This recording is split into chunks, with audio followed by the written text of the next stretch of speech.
सभी को शुभोदय बच्चे। आज 9वीं कक्षा में दूसरा पाठ गाने वाला चिड़िया। ఈరోజు మనం 9th క్లాస్ సెకండ్ లెసన్ అయినటువంటి గానే వాली చిడియా అంటే పాట పాడే పక్షి అన్నమాట। దాని గురించి తెలుసుకుందాం। ఒకసారి ఈ లెసన్ చూడండమ్మా। లెసన్ లో పిక్చర్ కనిపిస్తుంది కదా మీకు।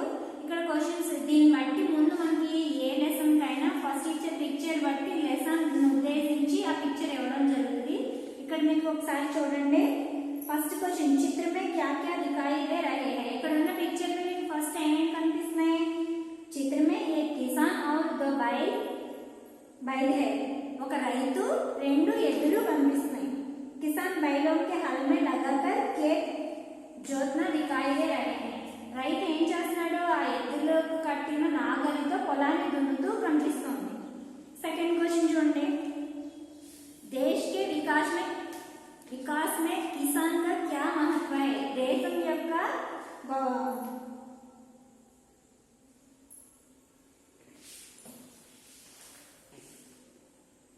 सेकंड क्वेश्चन చూడండమ్మా। वे क्या कर रहे हैं। వాళ్ళు ఏం చేస్తున్నారు। वे खेत जोते रहे हैं అంటే వాళ్ళు ఆయన ఆ ఎద్దులతోటి పొలాన్ని దున్నుతున్నారు। థర్డ్ క్వశ్చన్ చూడండి। किसान ने मजदूरों को इनकी मेहनत पर अपने विचार बताइए। రైతు యొక్క శ్రమ గురించి చెప్పమని అడిగారు।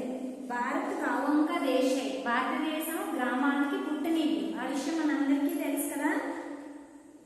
गांवों में किसान रहते हैं। ग्रामाల్లో రైతులు నివసిస్తూ ఉంటారు। वे भारत के अन्नदाता माने जाते हैं। వాళ్ళ రైతుల్ని మనం ఏమని పిలుస్తాం అన్నదాతలు అంటాం।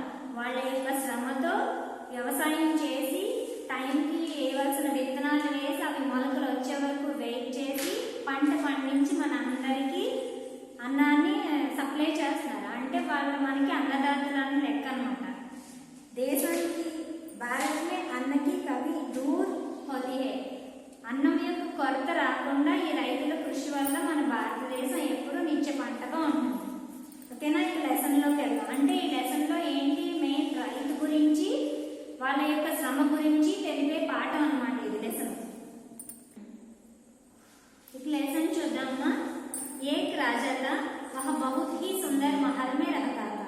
ఒక రాజు ఉన్నాడంట। एक राजा था वह बहुत అంటే ఒక అందమైన సుందర్ మహల్ అతని యొక్క కోట చాలా అందమైన కోటలో నివసిస్తూ ఉన్నాడు। उसे अपने महल पर बहुत गर्व था।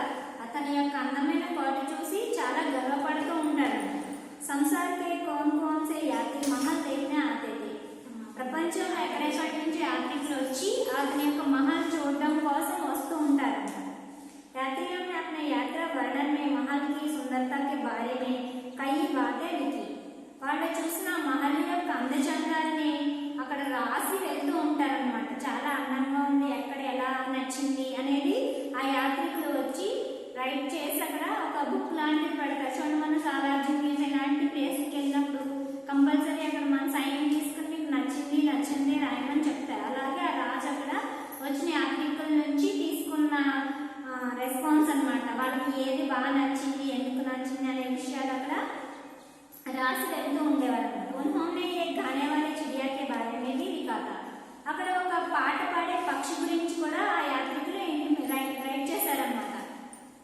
यह चिड़िया महल के पास गाने वाले चिड़िया भी लिखा था। यह चिड़िया महल के पास वाले जंगल में रहती थी और बहुत मधुर स्वर में गाती थी।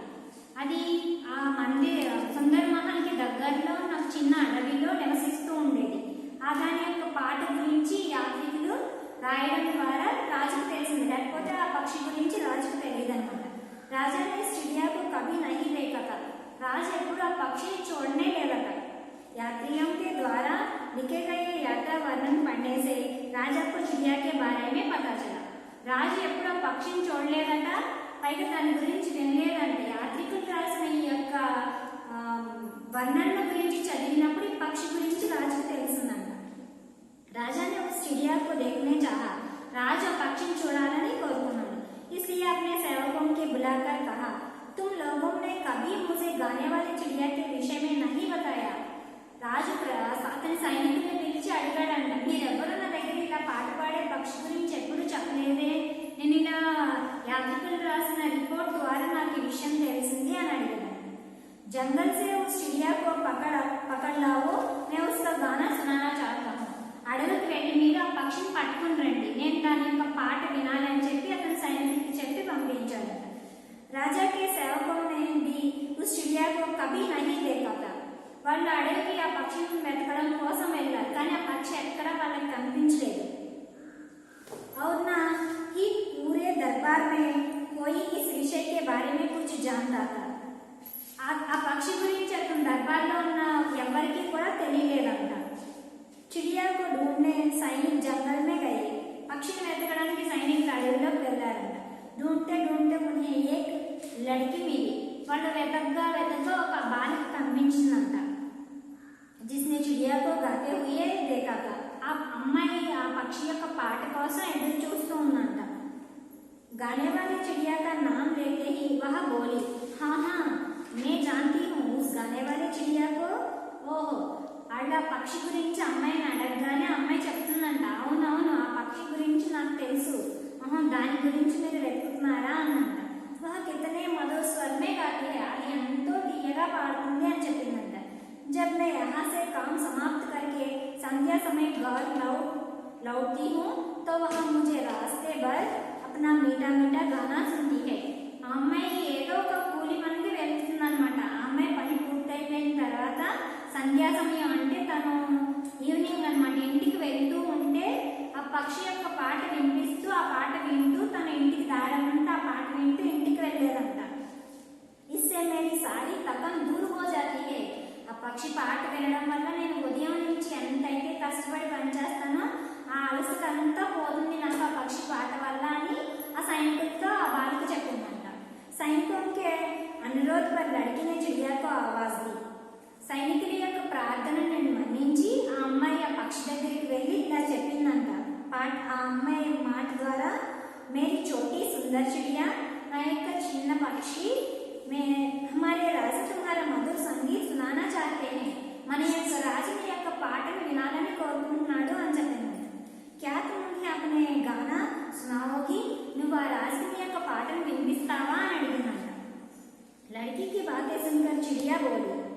అమ్మాయి మాట విని పక్షి చెప్తుందంటే ఏమని, मेरा संगीत तो इन हरे भरे जंगलों खेतों में अच्छे लगता है, फिर भी मैं राजा को अपना गाना अवश्य सुनाऊंगी. నా యొక్క పాట విని ఈ అడవులు ఈ పొలాలు ఎంత పచ్చగా ఉంటుంటే నేను రాజుకి నా పాట ఎందుకు వినిపించినా తప్పకుండా వినిపిస్తానని చెప్పిందంట. అగలే दिन दरबार लगा हुआ था. నెక్స్ట్ డే దర్బార్ రెడీ అయింది. లడ్కీ సహిత్ సభి ఉపస్థిత్ थे. ఆ బాలికతో సహా మొత్తం సైనికులు రాజు అందరూ వెయిట్ చేస్తున్నారంట పక్షి కోసం. తబి ఉడ్తీ హుయి చిడియా వహా ఆయి. ఎగురుకుంటూ వచ్చి ఆ పక్షి వాలిందంట. और अपनी मधुर आवाज में गाने लगी. అతని ఆ పక్షి యొక్క సుందరమైన తీయని పాటని పాడిందంట. उसका गाना सुनकर सभी मुग्ध हो गए. దాని యొక్క పాట విని ఆ సభలో ఉన్నటువంటి ప్రతి ఒక్కళ్ళు చాలా తన్మయత్వాన్ని పొందారంట. రాజా కి ఆంఖోं में तो खुशी के आंसू आ गए. రాజా పక్షి యొక్క పాట వినగానే ఆనంద బాష్పాలతో అతనికి కన్నీళ్ళు వచ్చేసినాయంట. वे बोले, प्यारी चिड़िया तुम यही हमारे पास रहो. ప్రియమైన పక్షి నువ్వు నా దగ్గర ఎందుకు ఉండకూడదు? जो तुम मांगेगी वह तुम्हें मिलेगा. నువ్వు నా దగ్గర ఉన్నట్టయితే నువ్వు ఏది కోరుకుంటే అది నేను నీకు తెచ్చిపెడతాను అని చెప్పి పక్షితో మాట్లాడాడు. చిడియా బోలి, చిడి చెప్తుంది, మహారాజా मैं आपके पास रहूंगी, నేను మీ దగ్గర ఉంటాను. मैंने आपके आंखें में खुशी के आंसू जो देखे हैं. మీ కళ్ళ నుండి వచ్చిన ఆనంద బాష్పాన్ని నేను చూశాను కాబట్టి నేను మీ దగ్గర ఉంటాను అని చెప్పి చెప్పిందంట. चिड़िया के लिए सोने का पिंजरा बनवाया गया. ఆ పక్షి యొక్క రాజు కాబట్టి అతని దగ్గర లెక్కలేనంత ధనం ఉంటుంది. దానివల్ల దానికి బంగారు పంజరాన్ని కట్టించి ఇచ్చాడంట. जिसी किसी चीज की वह इच्छा करती राजा उसे पूरा करता. అంటే పక్షి ఏదైతే కోరుకుంటుందో దాని ఇష్ట ప్రకారం రాజు దానికి కావాల్సినవన్నీ తెచ్చి పెడుతున్నాడంట. सारे राज्य में उस चिड़िया के संगीत की धूम मच गई. ఈ పక్షి యొక్క పాటలు వింటూ ఆ యొక్క రాజ్యం అంతా చాలా హ్యాపీగా అందరూ ఆ పాటలు వింటూ ఆనందంతో జీవితం కొనసాగిస్తున్నారు. एक दिन चिड़िया को खेतों में मेहनत करने वाले किसानों की याद आई. ఒక రోజు పక్షి పొలంలో పనిచేసేటటువంటి శ్రామికుల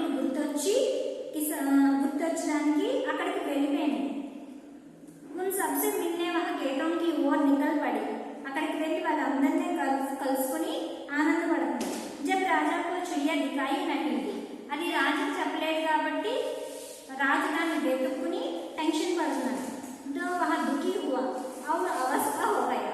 అతను ఆ పక్షి వెళ్ళిపోయిందని చెప్పి బాధపడి బెంగ పెట్టుకుని జబ్బు పడ్డాడు అన్నమాట. और अवस्था हो गया. सारी प्रजा राजा की अवस्था के बारे में चिंतित थी. రాజు జబ్బు పడ్డది చూసి ఆ రాజ్యంలో ప్రజలందరూ అతన్ని ఎలా అయినా సరే జబ్బు నుంచి తగ్గించడానికి ఏం చేయాలా అని ప్రయత్నిస్తూ ఉన్నారన్నమాట. सभी सोचने लगे कि राजा को कैसे बचाले, అతన్ని ఆ జబ్బు నుండి ఎలా రక్షించాలి అని చెప్పి తలా ఒక రకంగా ఆలోచిస్తున్నారన్నమాట. एक दिन राजा ने कमजोर आवाज में कहा. చాలా దీనమైన స్వరంతో ఒక రోజు రాజు ఒక మాట చెప్పాడు. ఏమని? సంగీత్ చిడియా కా గానా సునావో, అంటే నాకు పక్షి పాట వినిపించండి అని కోరుకున్నారంట. సభీ దర్బారీ సోచనే లగే కి చిడియాకు కైసే బులాయి. మొత్తం ఆ దర్బార్లో ఉన్న వాళ్ళంతా ఆ పక్షిని ఎలా పిలవాలి, రాజు యొక్క అవస్థను దానికి ఎలా తెలియచేయాలి అని టెన్షన్ పడుతున్నారంట. తబీ ఉన్హే మధుర్ సంగీత్ సునాయి దియా. వాళ్ళు అనుకున్న తక్షణమే అక్కడ పాట వినబడుతుందంట. वे सब आवाज की ओर देखने लगे. ఆ యొక్క సౌండ్, ఆ యొక్క పాట విని అందరూ అటు చూడడం మొదలు పెట్టారంట. चिड़िया अपनी मधुर आवाज में गा रही थी. यहाँ देखते ही सबकी जान में जान आ गई. ఆ పక్షి అక్కడికి వచ్చి ఆ పాట వినిపించేస్తుంది వీళ్ళు అనుకున్నంతలో. ఆ పాట వినగానే అక్కడ దర్బార్లో ఉన్న ప్రజలకి, సైనికులకి అందరికీ ప్రాణం లేచొచ్చిందంట. किसानों के द्वारा चिड़िया ने राजा की अवस्था के बारे में सुन लिया था. తను అడవిలోకి వెళ్ళిపోయింది కదా, అక్కడ ఆ రైతులు చెప్పుకుంటూ ఉంటే ఇలా రాజు జబ్బు పడ్డాడు పాపం, ఆ పక్షి గురించి రంగ పెట్టుకున్నా అనే మాట ఆ రైతుల ద్వారా తెలుసుకుని ఆ పక్షి డైరెక్ట్ రాజు దగ్గరికి వచ్చి తన పాటను వినిపించిందనమాట. तुरंत वह राजा को अपना संगीत सुनाने आ पहुंची. తన యొక్క రాజుకి తన యొక్క సంగీతాన్ని వినిపించడానికి వచ్చి వినిపించింది. జైసే జైసే వహ గానా గాతి వైసే వైసే రాజా కి అవస్థ దూర్ హోతి. రాజు పాట పాడుతూ ఉండగా రాజు జబ్బు నుంచి కోలుకొని ఆరోగ్యవంతుడు అయ్యాడనమాట. धीरे धीरे राजा स्वस्थ हो गए. वे चिड़िया से बोले, प्यारी चिड़िया मेरे पास लौट आओ, मैं तुम्हें हमेशा राजमहल में रखूंगा. चिड़िया बोली. రాజు చెప్తున్నానంట, ఆరోగ్యం వచ్చేసిన తర్వాత పక్షి నువ్వు నన్ను విడిచి ఎక్కడికి వెళ్ళొద్దు, నువ్వు నా దగ్గరే ఉండు అని చెప్పాడు. అప్పుడు పక్షి ఏం చెప్తుందంట, चिड़िया बोली, नहीं महाराज, मुझे अपना संगीत मेहनत करने वाले को भी सुनाना है. मैं हर दिन यहाँ आऊंगी, आपको भी अपना संगीत सुनाऊंगी. రాజా నన్ను మీరు ఇక్కడ బంధించొద్దు, నేను నా పాటనే శ్రామికులు, కష్టపడే వాళ్ళు, రైతులకి నా పాటను వినిపించాలి. వాళ్ళు చేసిన ఉదయం నుంచి కష్టపడి చేసిన పనినంతటిని నా పాట ద్వారా వాళ్ళంతా మర్చిపోతారు. నేను ఖచ్చితంగా వెళ్ళాలి అక్కడికి. కావాలంటే డైలీ ఇక్కడికి కూడా వచ్చి నా పాటను నీకు కూడా వినిపిస్తాను అని చెప్పినాను. चिड़िया की बातों ने राजा पर गहरा असर डाला. పక్షి యొక్క మాటలు విని రాజు చాలా ఆశ్చర్యాన్ని వ్యక్తం చేశాడు. राजा ने कहा, वाह तुम महान हो चिड़िया, तुम मजदूरों और किसानों के लिए राजमहल का सुख त्याग सकती हो. నువ్వు ఎంత గొప్పదాన్ని పక్షి, నీ యొక్క సుఖాన్ని, రాజు యొక్క రాజభోగాన్ని వదిలిపెట్టి శ్రామికుల కోసం ఇంత త్యాగం చేస్తున్నావు. తో क्या मैं उनके लिए कुछ नहीं कर सकता, నేను ప్రజల కోసం వాళ్ళ కోసం నేనేం చేయలేనా అని అన్నాడంట. వెంటనే चिड़िया बोली, पक्षी अन्నంట, क्यों नहीं महाराज, मजदूरों और किसानों के बारे में सोचना और उनकी सहायता करना हमारा कर्तव्य है. అవును మహారాజ్, మీరు చేయగలరు, వాళ్ళ కోసం మీరు ఏదైనా ఆలోచించండి ఖచ్చితంగా అని చెప్పిందంట. क्योंकि वे हमारे सुखदाता और अन्नदाता है. వాళ్ళ మన యొక్క అంటే సుఖాన్ని ఇచ్చే వాళ్ళు, అన్నాన్ని ప్రసాదించే అన్నదాతలు. వాళ్ళ కోసం మీరు ఆలోచిస్తే ఏదైనా చేయగలరని చెప్పి సలహా చెప్తుందంట. ఈ లెసన్ నుంచి మనం రైతుల్ని ఎలా చూసుకోవాలనేది ఈ పాఠం ద్వారా తెలుసుకోవాల్సిందన్నమాట. రైతులే మన గ్రామాలకి, మన భారతదేశానికి అన్నదాతలు అనే విషయం బాగా గుర్తుపెట్టుకోండి. వెన్నుముక లాంటి వాళ్ళు రైతులు మన దేశానికి. ఓకేనా?